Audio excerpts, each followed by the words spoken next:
dengan saya kali ini dengan video ketiga ya.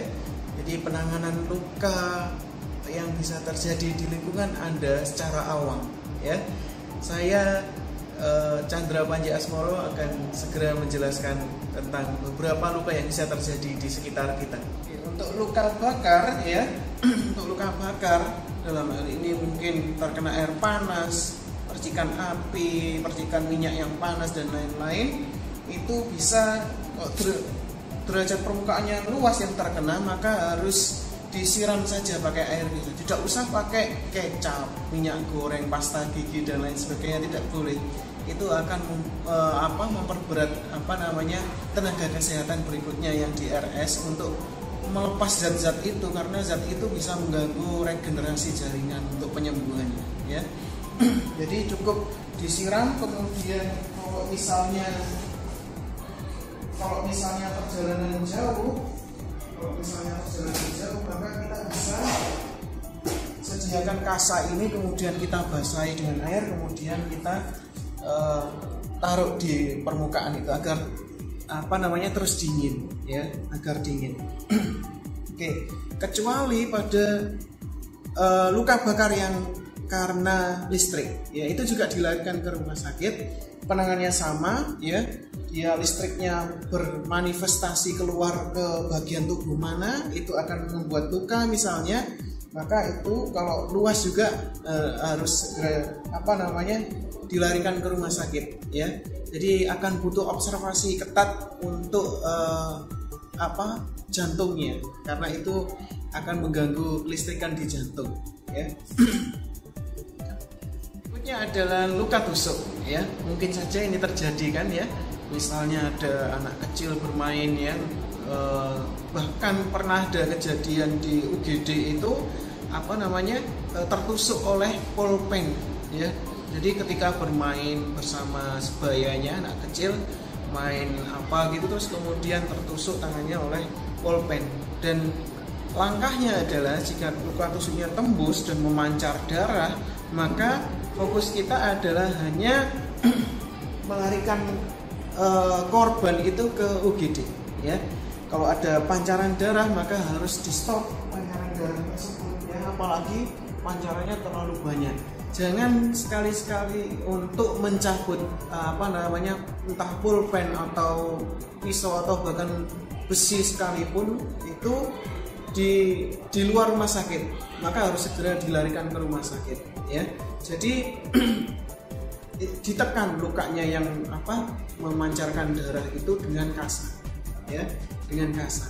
Oke, yang menekan luka jika ingin untuk keamanan diri ya, misal takut tertular penyakit-penyakit yang karena bersentuhan dengan zat biologikal tubuh seperti darah, maka bisa menggunakan handscoon ya, seperti ini.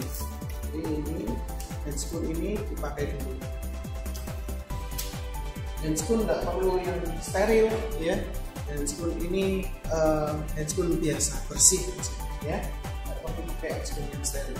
Oke, kemudian diantar ke rumah sakit secepatnya ya. Luka tusuk tidak boleh dicabut di luar rumah sakit. Kenapa? Karena kita nggak tahu tusukannya itu nembus pembuluh darah yang paling dalam, yang paling besar ya, sehingga kalau dicabut ya, dia akan malah memancarkan darah yang lebih banyak lagi, sehingga tidak boleh dicabut, melainkan langsung lari ke UGD, nanti dicabut dengan prosedur penanganan tertentu. Berikutnya adalah penanganan pada luka yang mungkin terjadi di masyarakat. Yang saya lihat adalah mungkin ya, ketika membangun rumah ya, tukang menggergaji dengan mesin dan lain sebagainya ya, memungkinkan itu terjadi kecelakaan yang menyebabkan bisa jadi bagian tubuh kita itu terpotong ya. Misalnya seperti manekin ini, dia terpotong di jari kelingking kakinya sebelah kanan ya.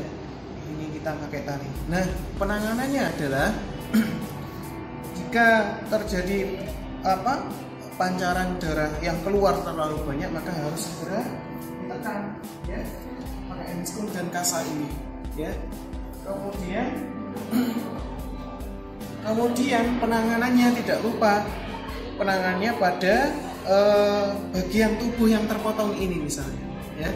Maka yang harus dilakukan adalah ketika membawa ke rumah sakit, ke UGD adalah siapkan bahan seperti ini ya, boleh termos es ya yang kecil, kemudian isi ini dengan es ya, isi dengan es batu padat ya. Terus kemudian masukkan bagian tubuh yang terpotong ini,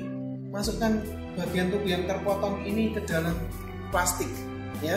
Plastik orang masyarakat bilang mungkin bisa plastik plastik es, plastik gula ya, itu bisa digunakan ya. Ini ada plastik klip ya. Kemudian bagian tubuh yang terpotong itu kita masukkan ke dalam plastik ini. Misalnya ini bagian tubuh yang terpotong, karena ini propertinya nggak bisa dilepas ya, karena takut hilang. Nah, misal bagian tubuh yang terpotong adalah sebesar baterai ini, saya andaikan baterai ini, maka masukkan ke dalam plastik ini ya. Masukkan dalam plastik ini, kemudian tutup dengan rapat, kemudian masukkan ke dalam es ini ya, ke dalam kotak es ini. Jangan terbalik ya,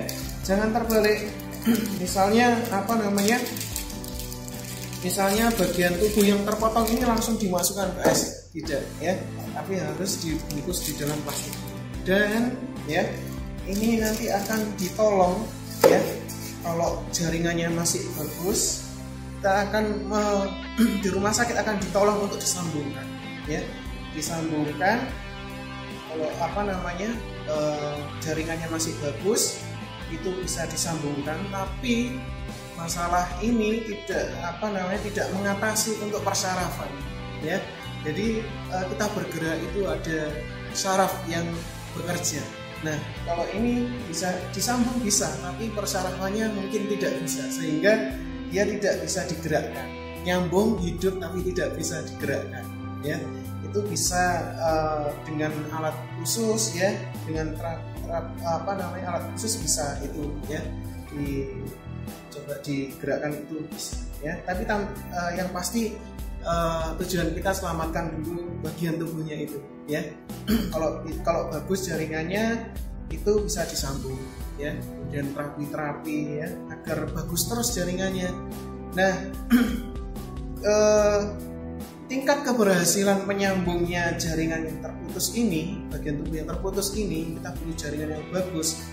Itu tergantung juga pada, selain terapi di rumah sakit, tergantung pada cara membawanya ke rumah sakit ya. Seperti tadi, dimasukkan dalam plastik, kemudian taruh dalam box ini yang telah diisi es batu ya. Kemudian tidak boleh lebih dari membawanya ya, tidak boleh lebih dari 6 jam. Itu golden period atau waktu emas untuk jaringan ini tetap bisa hidup sehingga bisa disambung. Terakhir ya, dari sekian banyak penanganan tadi ya, saya bolak-balik ya ke sini untuk mengambil sesuatu, dan ini adalah kotak obat ya, kotak obat yang standar yang seharusnya ada disediakan di setiap RT atau bahkan ke setiap keluarga atau rumah ya.